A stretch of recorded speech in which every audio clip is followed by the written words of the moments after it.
Добре дојдовте во дебатата. Денес се занимаваме со една тема што навидум изгледа едноставна, но е изненадувачки сложена. Празникот на светото семејство во католичката црква. Секоја година, околу Божич, во црквите се читаат библиски текстови за Исус, Марија и Јосиф. Овие приказни нормално го формираат нашето разбирање за тоа што значи семејството во христијанството. И токму тука се појавува нашата денешна дискусија. Прашањето е всушност следново. Дали овие литургиски текстови и начинот на кој се толкуваат ни нудат еден безвременски, универзален духовен модел за семејството, или пак тие всушност ја отсликуваат и зацврстуваат една многу специфична општествена идеја за семејството од еден конкретен историски период. Јас ке застапувам став дека литургијата секогаш се стреми да пренесе универзални духовни вистини, користејќи го семејството како призма. А јас, од друга страна, ќе се обидам да покажам дека сликата за светото семејство, каква што имаме денес, значи татко, мајка и дете, е релативно нова конструкција, производ на доцниот 19 век, која одговарала на тогашните општествени потреби и норми. Во ред. Да почнеме со основите. Мојата позиција е дека главната цел на литургиските читања, особено по големите реформи на Вториот Ватикански собор во 60-тите години, е пред се пасторална. Со други зборови, целта е да им се помогне на верниците да го разберат она што теолозите го нарекуваат Христовиот мистериум, централната тајна на верата. Значи, не е целта да се наметне еден конкретен социолошки модел на семејство. Читањата за празникот Свето семејство се одбрани поради нивната теолошка длабочина. Да ја земеме приказната за раѓањето на Самуил, која често се чита. Таа е тука за да ја илустрира Божјата промисла, како Бог одговара на молитвата на една понизна и очајна жена како Ана. Или пак бегството во Елипет. Таа приказна не е само за семејните маки, туку теолошки го представува Исус како нов Мојсей, како спасител. И токму тука е клучот. Овие библиски семејства не се идеални. Тие се соочуваат со прогонство, сиромаштија, неразбирање. Токму таа реалност, тие борби, ги прават универзално релевантни. Фокусот е на внатрешните вредности – вера, надеж, љубов, послушност кон Бога, кои можат да постојат во секој облик на семејство, во секое време. На нуклеарна единица Исус, Марија и Јосиф едноставно не е безвременска. Ако ги погледнеме историските извори, ќе видиме дека овој празник официјално го востановува папата Лав 13 дури во 1893 година. Тоа не е случајно. Тоа е период кога во Европа се случува општествен подем на буржуаското нуклеарно семејство како општествен идеал. Пред тоа, иконографијата, уметноста често го прикажувала светото семејство во поширок контекст, со Света Ана, со Јован Крстител. Самата побожност била повеќе фокусирана на воплатувањето на самиот Бог кој станал човек, а не толку на семејната структура. Така што, иако намерата на изборот на текстови можеби е пасторална, како што велите, објективниот ефект е зацврстување на еден многу специфичен модел нуклеарното семејство од 19-тиот век и негово представување како божествено одреден и универзален идеал. А тоа во суштина е културно-историски производ, а не безвременска вистина. Гледам зошто мислите така, особено кога се фокусирате на формалното востановување на празникот. Но дозволете ми да ве дадам поинаква перспектива. Не смееме да ја заборавиме основната цел на реформата на лекционарот. Лекционарот е, во суштина, официјалното мени на библиски читања за секоја миса. Целта на реформата по Вториот Ватикански собор беше да се создаде тематска поврзаност меѓу читањата за верниците да го видат континуитетот на Божиот план за спасение низ целата Библија. Значи, кога во иста миса го слушаме текстот за Ана и Самуел од Стариот Завет, а потоа Евангелието за младиот Исус во храмот, теолошката порака е јасна. Бог делува низ човечките семејства. Пораката е дека Бог влезугува во конкретни, човечки, честопати хаотични ситуации. Тоа е она што е важно, а не точната структура на семејството на Ана или на Марија. Да, се согласувам дека намерата е теолошка. Никој не тврди дека некој седнал и свесно рекол ајде да го промовираме буржуаскиот модел на семејство. Но токму тоа тематско поврзување за кое зборувате е процес на курирање, на одбирање, кој има многу конкретни последици. Кога за еден ист празник, посветен на семејството, ќе одбелете текстот книгата на Бен Сира, кој зборува за почита кон родителите, па потоа од посланието до Колосијаните, кој ги дефинира улогите во домакинството, и на крај Евангелие за детството на Исус, вие не само што пренесувате теологија, туку активно конструирате еден наратив. Создавате една многу специфична слика за тоа како треба да изгледа едно свето семејство. И тоа не е неутрален чин. Тоа има реални општествени импликации, бидејќи тој модел потоа се представува како идеален, како единствен исправен. Но дали вие сугерирате дека тоа било свесен напор за социјален инженеринг на семејството или пак ненамерна последица од обидот да се најдат теолошки паралели, бидејќи тоа се две многу различни работи? Би рекол дека е поблиску до второто, но тоа не го прави помалку значајно. Историчарите покажуваат дека црквата никогаш не делува во вакуум. Таа секогаш е во диалог, па и во тензија со општествените норми на своето време. Во 19-тиот век таа била соочена со огромни предизвици. Подемот на секуларизмот, индустриализацијата, губењето на политичката моќ. Промовирањето на еден стабилен, хиерархиски модел на семејство било и стратешки одговор на тие предизвици. Значи, дури ако намерата била чисто теолоска, изборот на текстови и нивното толкување неизбежно ги одразувале и зајакнувале општествените вредности на тоа време. Сега, токму тука мислам дека пасторалните коментари, како оние на теолозите како Маринуел Табу, ни помагаат да ја видиме разликата. Тие покажуваат како овие текстови треба да се читаат духовно, а не буквално како социјален прирачник. Да го земаме тој познат и за многу на денес проблематичен дел од посланието до Колозјаните. Жени, бидете им покорни на мажите.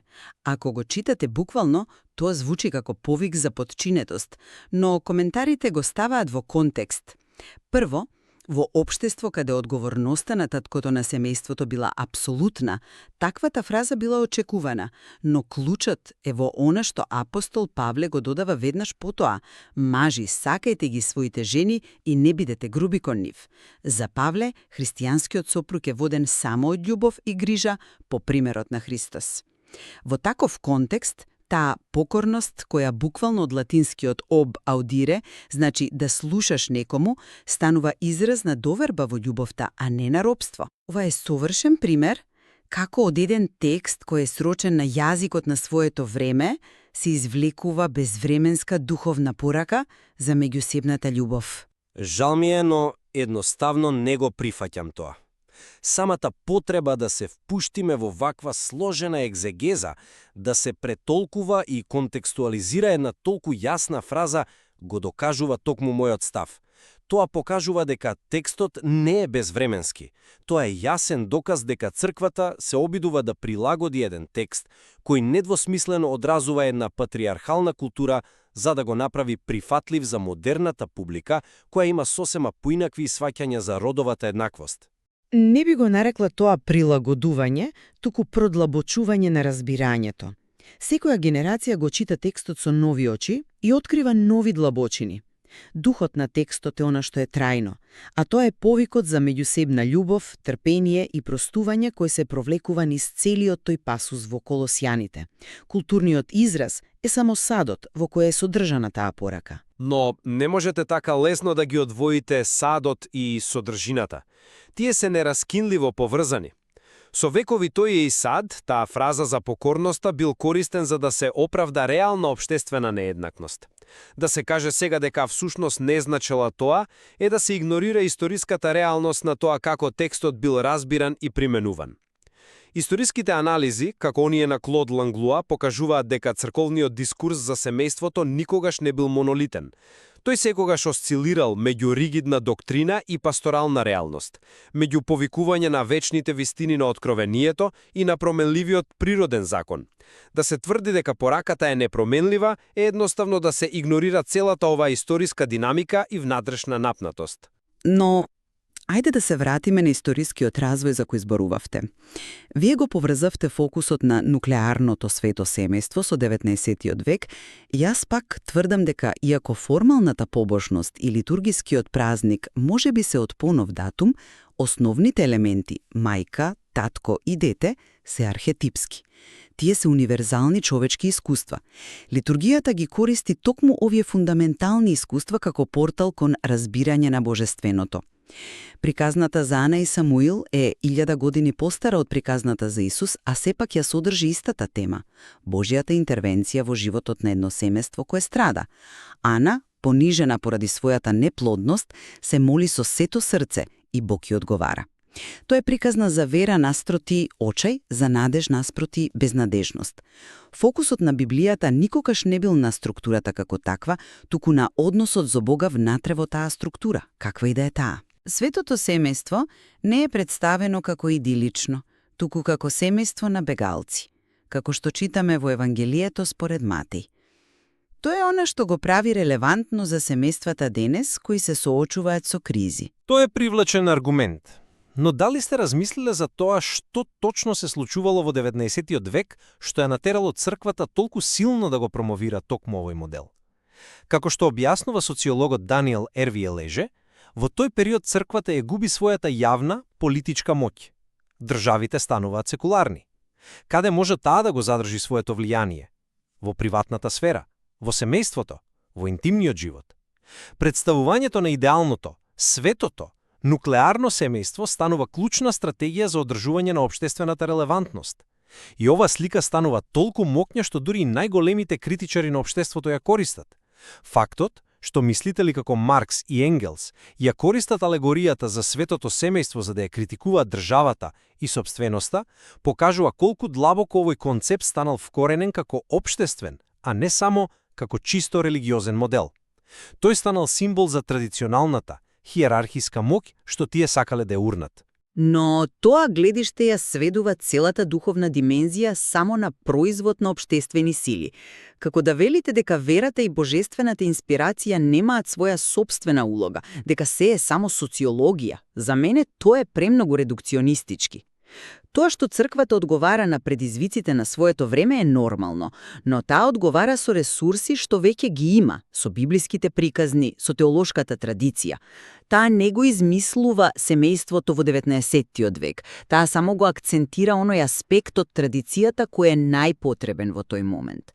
Можеби во 19. век тоа бил моделот на стабилност. Денес можеби пасторалниот акцент е повеќе на искуството на светото семејство како бегалци, како одговор на глобалната мигрантска криза. Пораката се адаптира, но основните теолошки вистини остануваат исти. Јас поинаку гледам на тоа. Не велам дека тие приказни немаат духовна длабочина. Прашањето е како тие се избрани, споени и представени за да создадат еден конкретен ефект.